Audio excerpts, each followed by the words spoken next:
orientação para adoção, trabalho de reintegração familiar e também a administração do projeto Casa Arco-Íris. Essas são as 3 frentes de atuação do Giaro. E hoje, aqui no Câmara Entrevista, nós vamos conhecer um pouco mais sobre o trabalho dessa importante instituição ouriense. Eu volto já.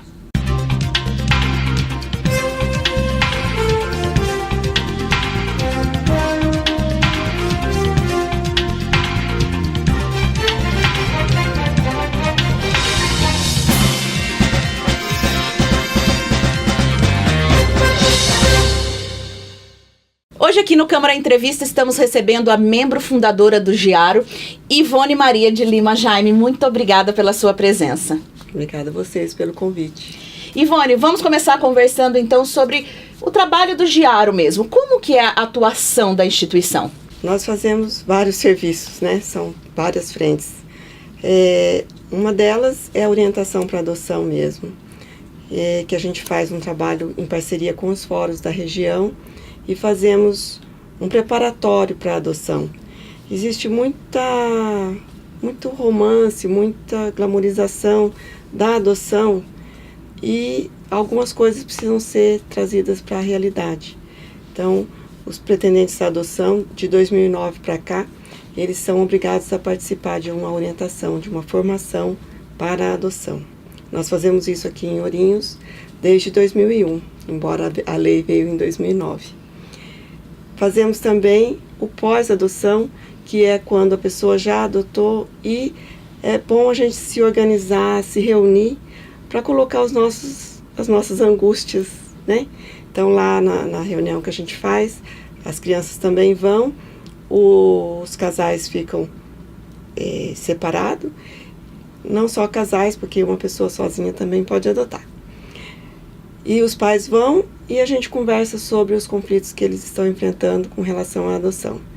Nós do Giaro, a gente tem já um pouquinho de experiência, porque esse ano nós fizemos 24 anos de existência. Então já tem um know-howzinho. Então, na verdade, vocês fazem uma pré-orientação para a pessoa ou o casal, ou o casal que queira adotar uma criança, e depois também da adoção vocês continuam com esse trabalho, é isso? A pessoa que queira, ela pode participar do grupo a vida toda, né? Então, porque é bom a gente saber que tem alguém que pode nos ajudar, né? E também a gente faz a administração do abrigo Casa Arco-Íris, que antes era da prefeitura, né, uma administração feita pela prefeitura, e agora é feita a administração pelo Giaro com financiamento público. Então nós recebemos verbas de todas as esferas, municipal, estadual e federal. E daí fazemos a administração de lá. Certo. Ainda falando sobre adoção, muita gente fala sobre a burocracia que existe no Brasil para que aconteça a adoção, para que alguém consiga realmente adotar uma criança legalmente, com toda a papelada, tudo correto. Isso é verdade? Olha, a questão da burocracia, eu costumo dizer que não é tanto assim. Porque o que é burocracia? É o sistema, o jeito de fazer, os critérios que se usa para fazer uma determinada coisa jurídica. E a adoção não é das mais burocráticas. Por quê? O juiz, ele vai dar um ser humano para outro ser humano. Não é uma coisa simples, não é uma né? Coisinha boba de fazer. É muito sério isso. Muita responsabilidade, né? E ele tem que saber quem são essas pessoas. Ele tem que saber onde que mora, se trabalha. Enfim, tem um monte de coisas que precisam ser feitas para saber se aquelas pessoas que se prontificaram a transformar uma criança em filho, se elas estão preparadas para isso. Isso é o rito do processo. Agora, o que demora, Fernanda? São 2 coisas que a gente fala, essa conta não fecha. Números de ourinhos a gente não tem. As pessoas entram e saem do processo de querer adotar e a gente não tem esse dado porque é feito tudo no fórum, né? O judiciário é que tem esse dado. Porém, a gente tem os dados nacionais, são 44 mil pretendentes à adoção, contra 8 mil crianças prontas para adoção. Nossa, mas que estranho, né? É a idade da criança, né? Então, são essas 2 coisas. Primeira coisa, o aparelhamento deficitário do judiciário. não pode ser esquecido.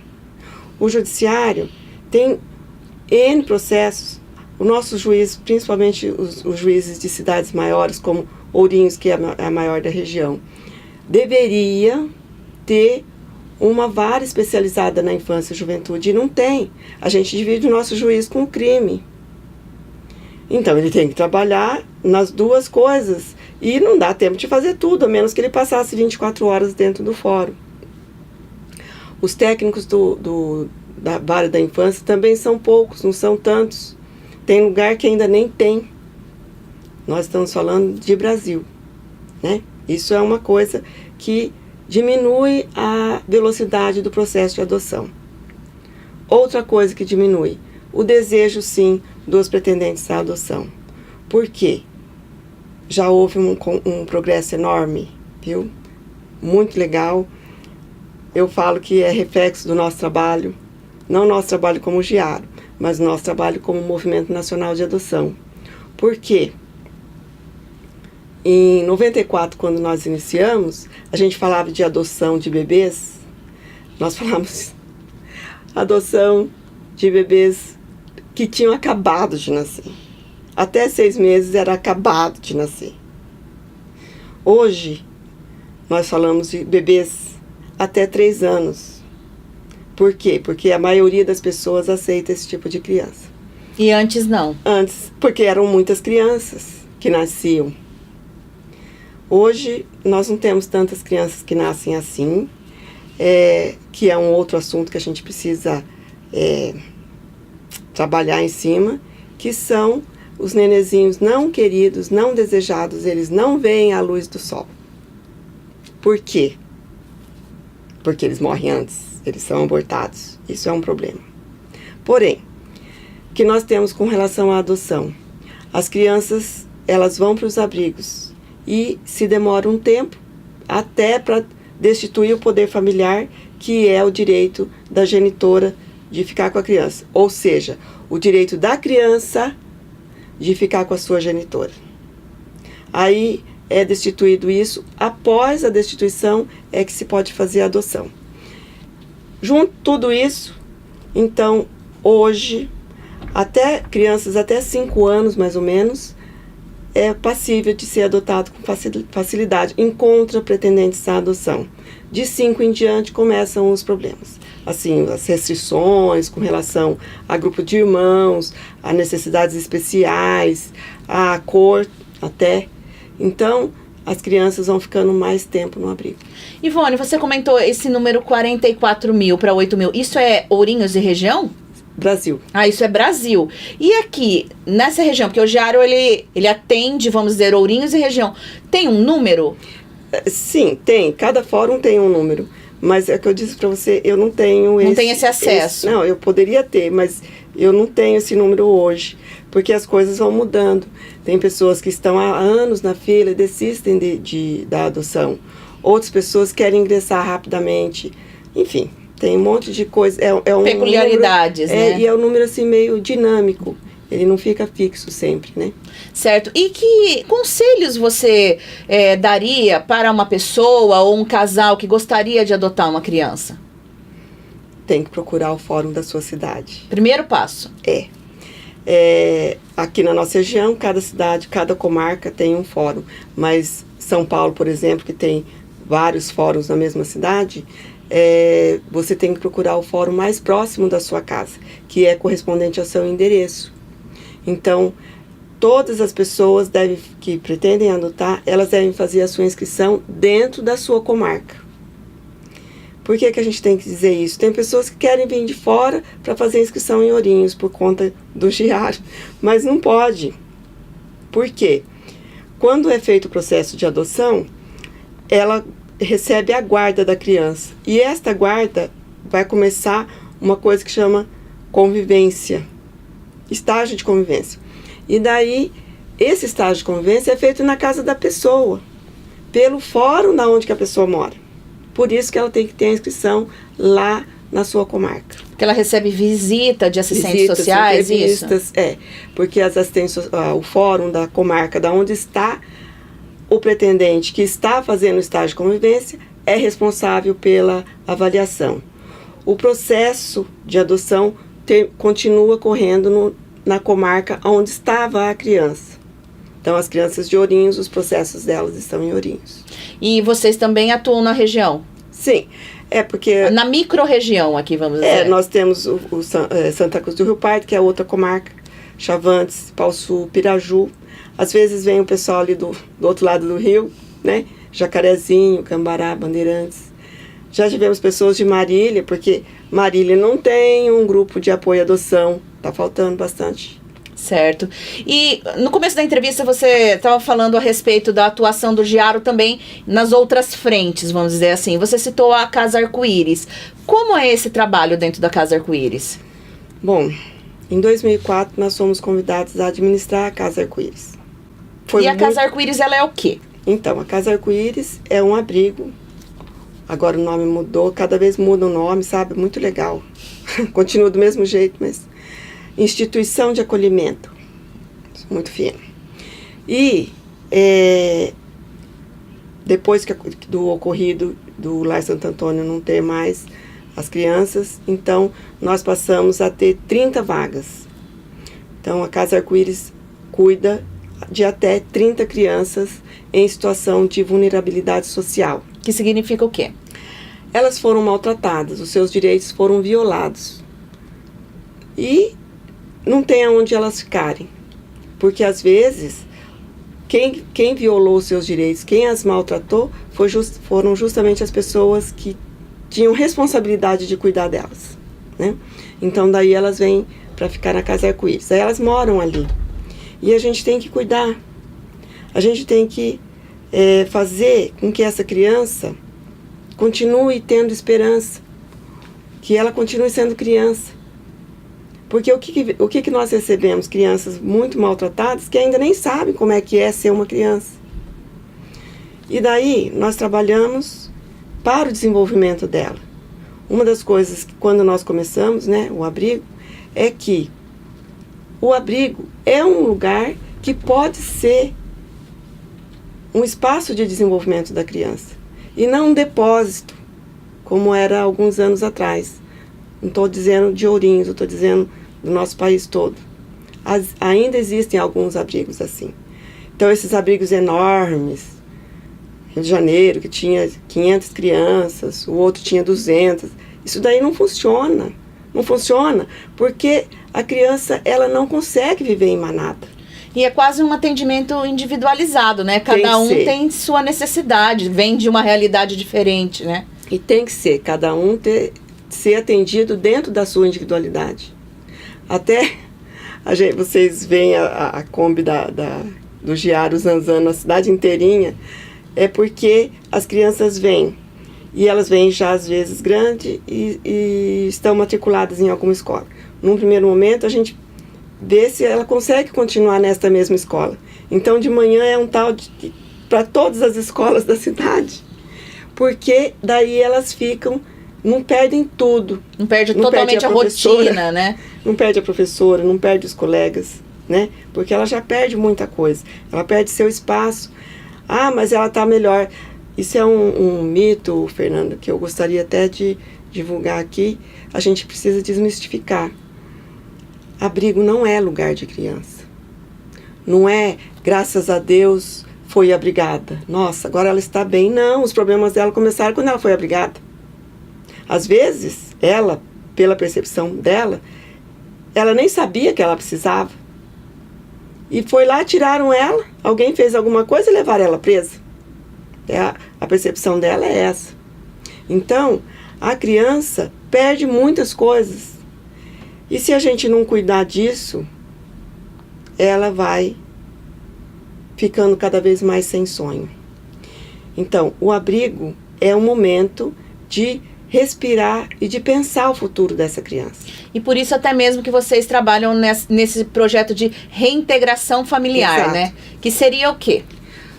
Toda criança que chega no abrigo, ela precisa ser feita uma avaliação, a família, por que aconteceu tudo aquilo. Às vezes é uma coisa pontual, uma desestrutura, assim, que foi um surto, vamos dizer assim. E daí precisa ser trabalhada essa família para maternar e paternar essa criança. Certo. Porque não basta só você gerar. Nós sabemos bastante disso. Não basta a pessoa gerar a criança.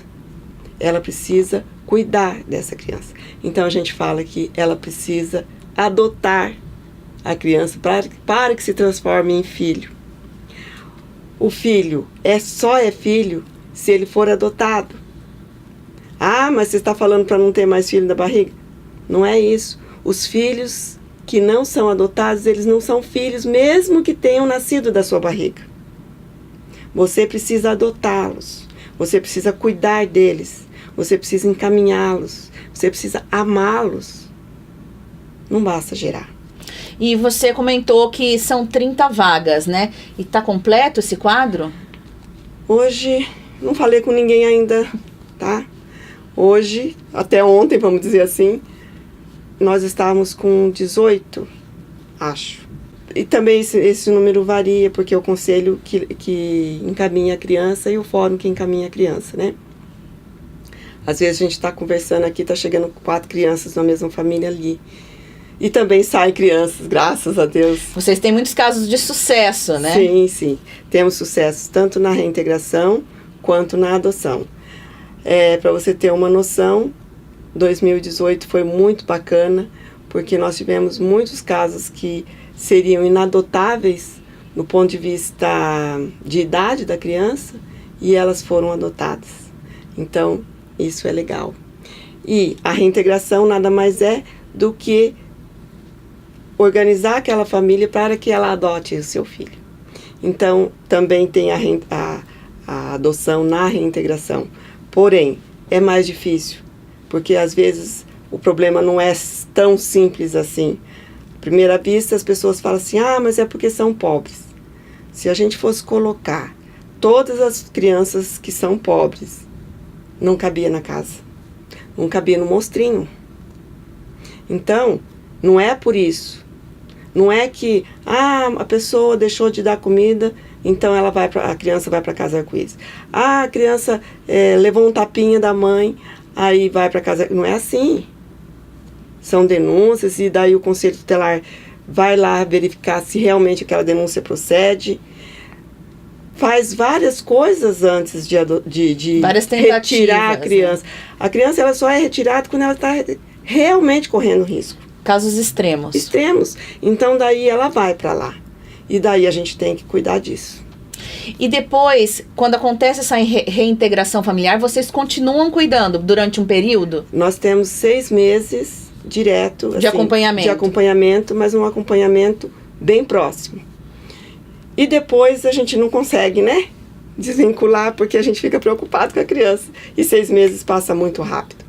Então, sempre a gente está preocupado, e aquele um que foi não sei para onde, e daí vamos saber, vamos procurar para ver se está tudo bem. Né? Certo, e para a gente fechar, Ivone, se a pessoa, como que uma pessoa ela pode ajudar o Giaro? Existem maneiras de doação, porque é uma instituição tão importante que faz um trabalho há tantos anos aqui em Ourinhos, e com certeza precisa de ajuda da comunidade, né? Precisa, mas olha, Ourinhos é muito solidário. Que bom. Nós recebemos, para a Casa Arco-Íris, nós recebemos muitas coisas. A gente gosta mais de receber coisas em coisas mesmo, sabe? Mas a gente também pode receber em dinheiro. Coisas, você fala o quê, assim? Quais necessidades? Roupa, calçado, fralda, material escolar. É que às vezes as pessoas pensam na Casa Arco-Íris, ainda mais quando está próximo do Natal. Brinquedo. Né? E a gente tem um monte de brinquedo também. E é bom ganhar brinquedo, né? A gente deixa eles brincando. Eles usam muito mesmo o brinquedo. Os livros. Extravasa a raiva no brinquedo. Enfim. A gente precisa. Mas a gente precisa também de material escolar, de fralda, de produto de higiene. Tem bastante coisa que a gente precisa. Mas você também pode participar sendo do Giaro também. Você pode fazer uma ajuda mensal, ou você pode fazer uma ajuda pontual, que tem lá no site, né? Pode doar. Você pode participar trabalhando mesmo pelo Giaro. Doando tempo. A diretoria do GIARO toda é voluntária. Só os funcionários da casa é que são contratados pelo GIARO. Então a gente tem um monte de coisas para fazer. Se alguém quiser ajudar, pode vir, que nós estamos com um monte de serviço. Ivone, muito obrigada pela sua presença aqui no Câmara Entrevista. Espero que a gente volte a conversar, porque esse tema com certeza tem muita coisa aí pra gente conversar e falar, né? Tem sim, bastante. Obrigada, eu agradeço vocês de terem convidado. A divulgação é uma das nossas prioridades. Estamos sempre à disposição. O Câmara Entrevista termina aqui. Até o próximo programa.